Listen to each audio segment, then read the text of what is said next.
ओम नमः शिवाय मोर स्नेहर छात्र छात्री माने दीपू सर ज्ञान यूट्यूब चैनल को मु स्वागत करुच्ची। आज पिला माने प्लस टू सेकेंड आर्ट्स पिला मानकर साइकोलॉजी एग्जाम सरी जाइए। मो पाखे पिला माने सेट बी रो क्वेश्चन टी अच्छी।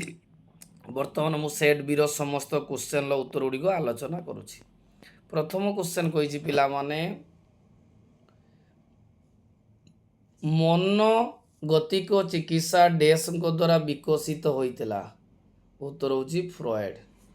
द्वितीय क्वेश्चन लब्धांक 75 वास्तव सीमा डैश अटे। जो 75 वास्तव सीमा केते ना 74.5 रु 75.5। एक संख्यामाला बारंबार घटुवा फलांक को डैश कुआ जाए। एक संख्यामाला बारंबार घटुवा फलांक को कौन कहती ना उत्तर होची मोड बा गरिष्ठक कहती। नेक्स्ट क्वेश्चन जोठारे समेसन एक्स 20 एन है 4 ताने मध्यकर मूल्य केते? ताने मध्यकर मूल्य केते 5। नेक्स्ट क्वेश्चन पिला माने आलोचना करिबा। संभाग विस्तार 45 आउ 49। 45 49 रो दीर्घता केते ना 5।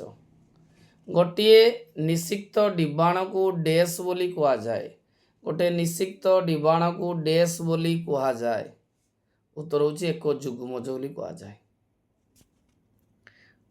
आल्फ्रेड व्यक्तित्वर 3 प्रकार लक्षण कथा कहिसंती। आल्फ्रेड व्यक्तित्वर 3 प्रकार लक्षण कथा कहिसंती। गौण प्रमुख लक्षण आउ गोटे कौन अटे? उत्तर पिला मान होची केंद्रीय। नेक्स्ट क्वेश्चन गर्भधान ठारू आरंभ करी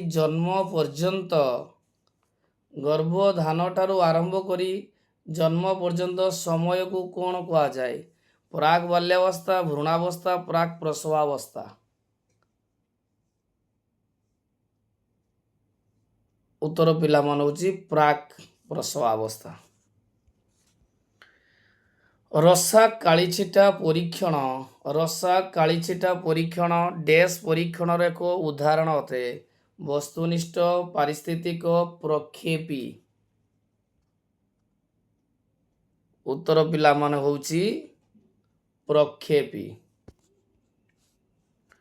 3टी विभिन्न प्रकार समयोज्यता शैली। 3टी विभिन्न प्रकार समयोज्यता शैली मध्य शारीरिक व्यवहारिक डैश शैली अंतर्भुक्त। प्रात्यक्षिक ना ज्ञानात्मक ना आवेगिक? उत्तर पिला होची ज्ञानात्मक। के नंबर क्वेश्चन पिला माने कहिछि मनोजग संकोचन डैश प्रदूषण कारण होता है। कोलाहल, वायु, जल। उत्तर होची कोलाहल। नेक्स्ट क्वेश्चन डैश गोटे मनुष्यकृत परिवेश जनित चापक नुहे। डैश गोटे मनुष्यकृत परिवेश जनित चापक नुहे। उत्तर होची आग्नेयगिरी उद्गीरण।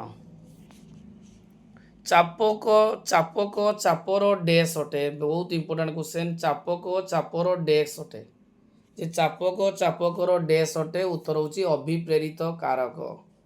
नेक्स्ट क्वेश्चन दिव्य प्रतिभा संपन्न नेता मानकर व्यवहार रे डैश व्यक्तित्व प्रतिफलित होता है। प्रभुत्व जारी करिबा, दुर्बल, चुंबक। उत्तर होची मैग्नेटिक पावर आमे जोड़ा कहूचे चुंबकीय। डैश रु समूहर सृष्टि होता है। डैश रु समूहर सृष्टि होता है। डैश रु समूहर सृष्टि होता है। उत्तर होची पारस्परिक क्रियारु। परामर्श सेवा मनोविज्ञान डैश विभाग अटे। परामर्श सेवा मनोविज्ञान डैश विभाग अटे। प्रायोगिक, तत्वमूलक, प्राकृतिक। उत्तर पिला मन होची प्रायोगिक।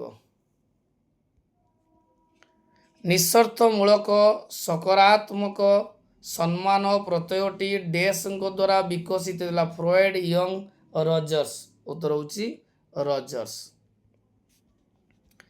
जो व्यक्ति केते मास पई अत्यंत उल्लसित और परवर्ती केते मास पई विषादग्रस्त हुए तेबे से डैश विकृत द्वारा आकृत होता है। उत्तर होची पिला माने द्विप्रांतीय विकृत। ଅବରୁଦ୍ଧ ଆବେଗ ଗୁଡ଼ିକ ଠାରୁ ନିଷ୍କୃତିକୁ ଡେସ୍ କୁହାଯାଏ। ଅବରୁଦ୍ଧ ଆବେଗ ଗୁଡ଼ିକ ଠାରୁ ନିଷ୍କୃତକୁ ଡେସ୍ କୁହାଯାଏ। ଉତ୍ତର ପିଲାମାନେ ହେଉଛି ଭାବାବେଗ ମୋଚନ। ନମ୍ବର ଟି କ୍ୱେଶ୍ଚନ୍, ମାନସିକ କାରଣ ଜନିତ ଶାରୀରିକ ରୋଗର କାୟା ଶବ୍ଦର ଅର୍ଥ କ'ଣ? ମନ, ଭାବ, ଶରୀର। ଉତ୍ତର ହେଉଛି ପିଲାମାନେ ଶରୀର। ଏବେ ପିଲାମାନେ ଆଲୋଚନା କରିବା ଗ୍ରୁପ ବି ର 2 ମାର୍କିଆ କ୍ୱେଶ୍ଚନ୍ ଗୁଡ଼ିକ କ'ଣ କ'ଣ ଦେଇଛି। ପ୍ରଥମ କ୍ୱେଶ୍ଚନ୍ ଦେଇଛି କେନ୍ଦ୍ରୀୟ ପ୍ରାବଣତା କହିଲେ କ'ଣ ବୁଝ? ମଧ୍ୟକର ସଂଜ୍ଞା ଲେଖ। ମଧ୍ୟମାର ବ୍ୟବହାର ଗୁଡ଼ିକ ଲେଖ। ବିକାଶର ବିଭିନ୍ନ ଅବସ୍ଥା ଗୁଡ଼ିକ ଲେଖ।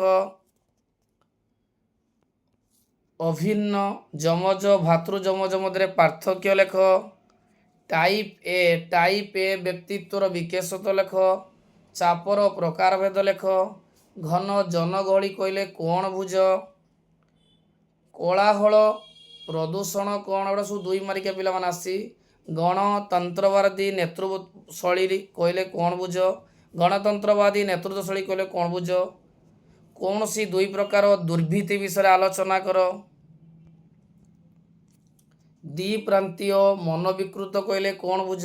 ଏବେ ଯିବା 3 ମାର୍କିଆ ପିଲାମାନେ। 3 ମାର୍କିଆ କ୍ୱେଶ୍ଚନ୍ ପ୍ରଥମ ଦେଇଛି ବିଦ୍ୟୁତ୍ ବିକ୍ଷେପୀ ଚିକିତ୍ସା କ'ଣ? ବର୍ଗୀକୃତ ବାରମ୍ବାରତା ବଣ୍ଟନ ସାରଣୀ କ'ଣ? ରୀତି କ'ଣ?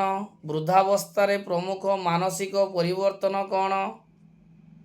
ବ୍ୟକ୍ତିତ୍ୱର ବୃହତ 5 ବିସ୍ତାର ବିଷୟରେ ଲେଖ। ଫ୍ରଏଡଙ୍କ ଦ୍ୱାରା ପ୍ରଦତ୍ତ ମାନସ ଯୌନ ବିକାଶର ବିଭିନ୍ନ ପର୍ଯ୍ୟାୟ ଲେଖ। ମାନସିକ ଚାପର ସାଧାରଣ ଅନୁକୂଳନ ସଂରକ୍ଷଣ ନମୁନାଟିକୁ ବ୍ୟାଖ୍ୟା କର। ସମସ୍ୟା କୈନ୍ଦ୍ରିକ ସମାଜୋଜ୍ୟତା ପ୍ରକ୍ଷୋଭ କେନ୍ଦ୍ରିକ ସଂଯୋଜନରେ ପାର୍ଥକ୍ୟ ଦର୍ଶାଅ। ସବୁଜ ଗୃହ ପ୍ରଭାବ କ'ଣ? ପ୍ରାଥମିକ ସମୂହ ଓ ଗୌଣ ସମୂହରେ ପାର୍ଥକ୍ୟ ଦର୍ଶାଅ। ଜଣେ ରୂପାନ୍ତରିତ ନେତାଙ୍କ ବିଷୟରେ ଗୁଣଗୁଡ଼ିକ ଆଲୋଚନା କର। ପରାମର୍ଶ ସେବାର ଉପକାରିତା ଲେଖ। ତାପରେ ଲଙ୍ଗ କ୍ୱେଶ୍ଚନ୍ ପିଲାମାନେ ଦେଇଛି। ପ୍ରଥମ କ୍ୱେଶ୍ଚନ୍ ପ୍ରଭାବୀ ପରାମର୍ଶଦାତାଙ୍କର ଗୁଣାବଳୀ।